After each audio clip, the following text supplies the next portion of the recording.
friends, it's Valerie. Welcome back to my channel and welcome back to this week's What's for Dinner. If you are new here, I would love if you would hit that subscribe button and join my YouTube family. And don't forget to leave a like or a comment down below because it really does help my channel.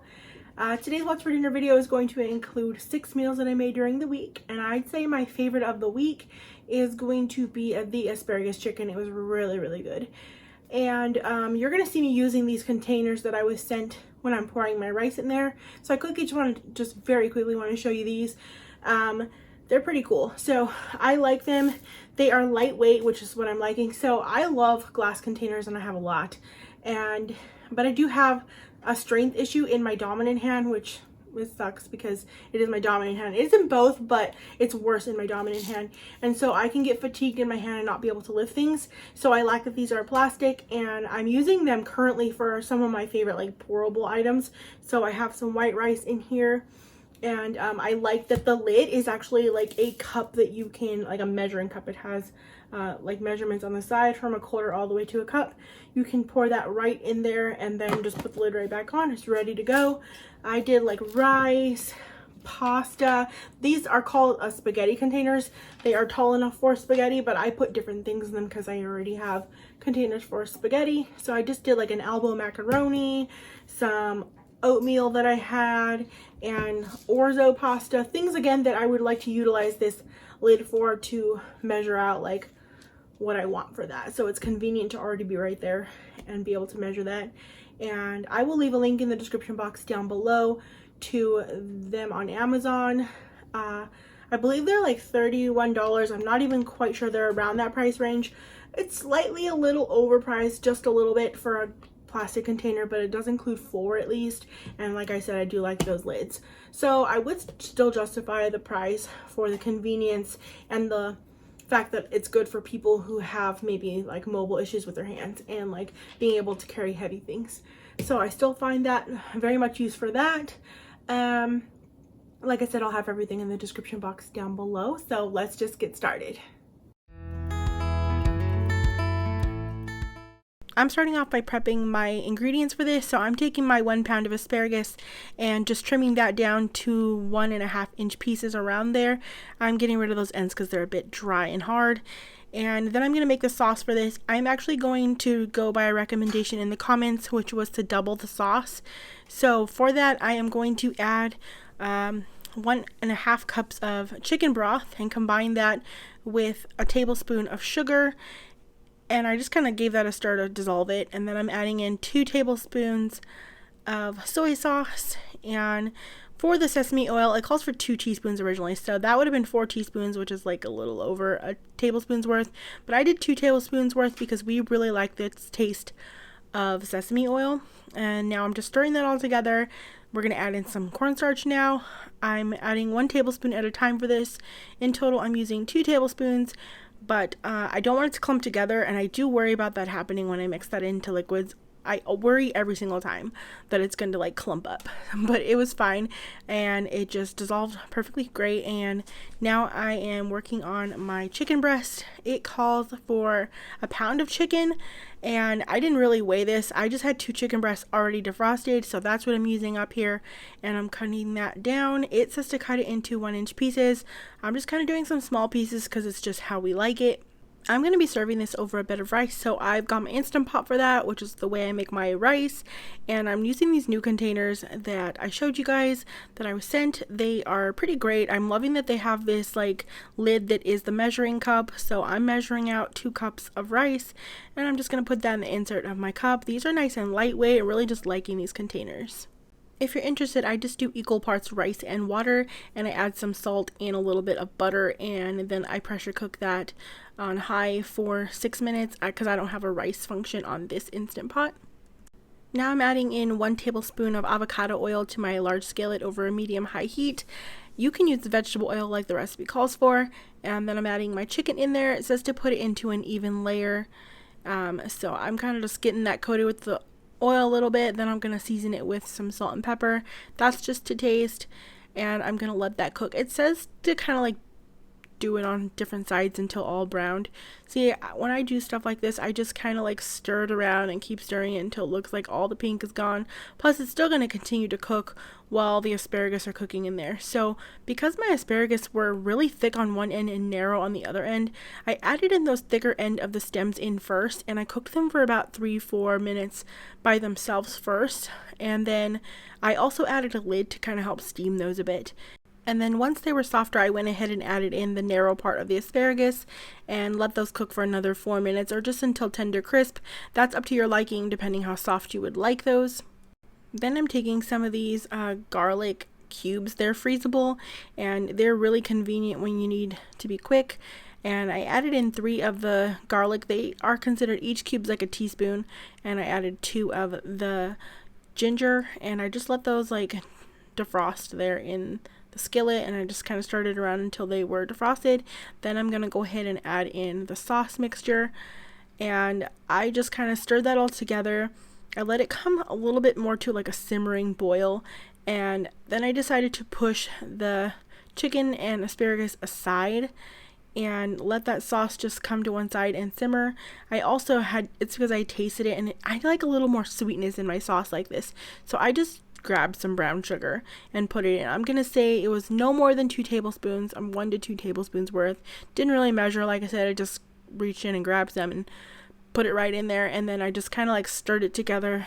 And once that brown sugar had dissolved in there and was good, I went ahead and stirred that all back together to get that chicken and the asparagus nice and coated in that little bit sweeter of a sauce. Now, it's not too sweet, but it does kick up that flavor just enough to where we like it. And I served that with that white rice, and this was so good. I wasn't expecting to love this as much as I did. I've had things like this with broccoli, but wow, having it with asparagus was delicious, and that sauce was fabulous. We both really loved this. I was really craving this breakfast for dinner this night, so I kept it really simple though, and I just diced up some potatoes using my vegetable chopper, and I'm frying them up just to be nice and crispy. And I just took a package of chorizo. I just slid those potatoes over in the same skillet.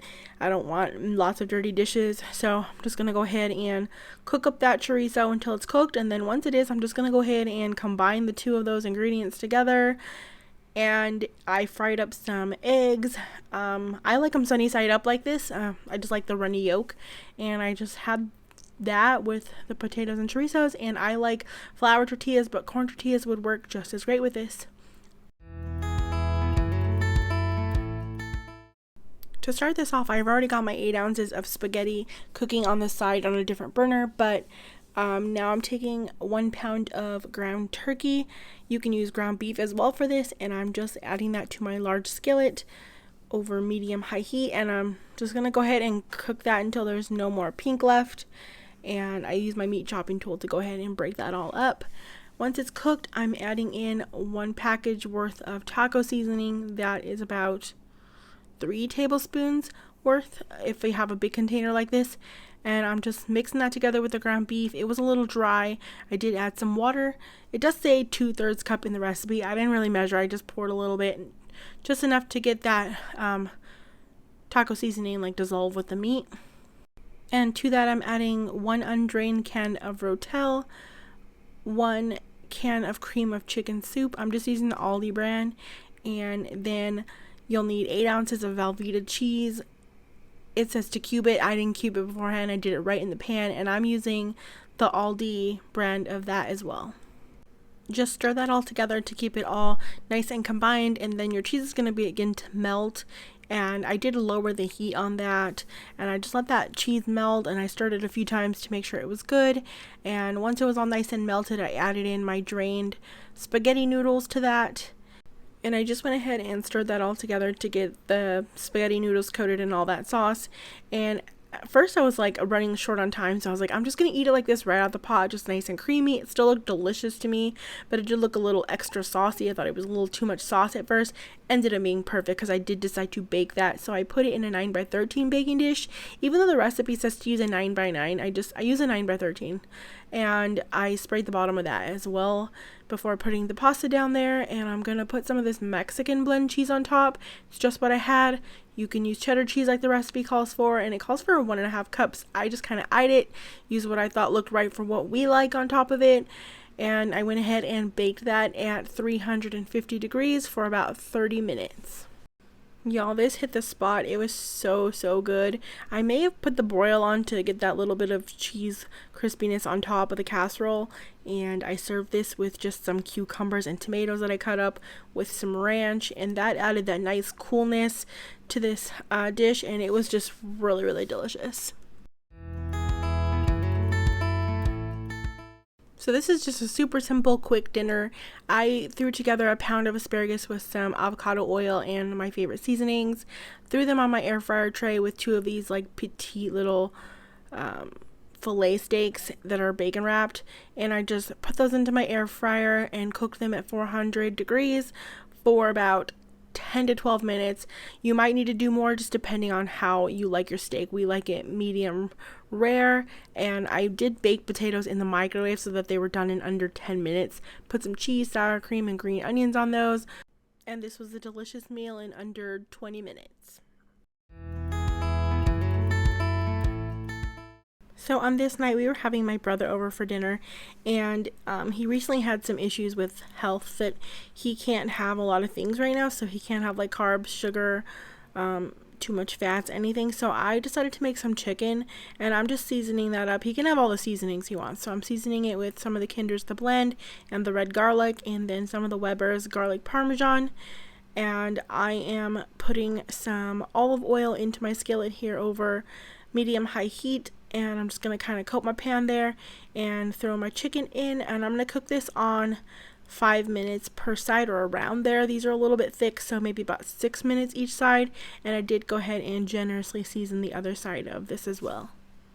I'm just taking a jar of Alfredo sauce. I'm using this Bertolli garlic Alfredo sauce, and I'm going to go ahead and add that into a pan here just to heat it up. Now, this is just going to be for my boyfriend and I, and you could totally make some from scratch if that's what you like. I don't mind some jar sauce, and so that's what I'm going to go ahead and do to keep it quick and easy for me. I'm trying to support my brother in this whole health journey that he's having to take right now. So I did serve this over a bed of broccoli, and it was really good that way. I didn't need the pasta, so that was kind of nice. And it was really good having the Alfredo sauce, though. He couldn't have it, but it really added a dimension to this that made it very delicious. So for this, you're going to need a pack of crab. I'm using this very large package. It is 2.5 pounds of crab meat, and this is imitation crab. I added it to a bowl, and I'm just like breaking that up. I find that to be a really easy way to shred it. It falls apart. I've seen people also put it with like a mixer attachment where you just can break it up like that as well. And then to that, I'm going to go ahead and cut up some vegetables. I've got some cucumbers here. You're going to need about 2 cucumbers for this amount. You can cut this down if you have a smaller package of crab meat, but I'm doing this large one because I need to use it up. But yeah, I took 2 cucumbers. I de-seeded them by just taking a spoon, and it's easy to just scoop the seeds right out. I'm also dicing up 1 red onion. You could also use a white onion for this. I just prefer red onion. And I'm taking the juice of about 15 limes, and I'm going to pour that in. If you don't like things very limey, you can start off with 7 to 10 of them. I like that fresh lime taste. But I also did 2 jalapenos that I de-seeded, and I'm also putting those in the chopper, as well as some tomatoes. You're going to need about a good 5 tomatoes. I'm using Roma tomatoes for this. And I'm adding in 1 bunch of cilantro because it's all I had. I really love cilantro. If I had more, I would have done 2. It's just something I love. If you don't like it, go ahead and leave it on out. I know some people really don't like cilantro, but for me, it's so good. So now to that bowl, I'm adding in all those ingredients that I went ahead and chopped up. Soon here, I will realize this was a big mistake because I needed more space for this much stuff, and sadly I don't have a bowl bigger than this. This is a set of Pyrex bowls. It's a pretty big bowl, but it wasn't big enough for all this. It definitely held it, but it was hard to like mix it all up basically. So I was thinking, what am I gonna do? Do I have a big pot? And then I was like, oh y'all, I have my Instant Pot liner. I have an 8-quart Instant Pot, so I went ahead and just took the liner from the Instant Pot and added all into there and then gave it all a good mix in there. I typically like this with crackers, like club crackers, but I served it over a tostada shell, and I put some avocado slices and my favorite hot sauce, and this was so delicious. It's still really hot here, so it was nice to have a cool, refreshing dinner. Thank y'all so much for watching. Don't forget to hit that subscribe button and that little bell so you don't miss out on any future videos, and I hope you all are having a great day.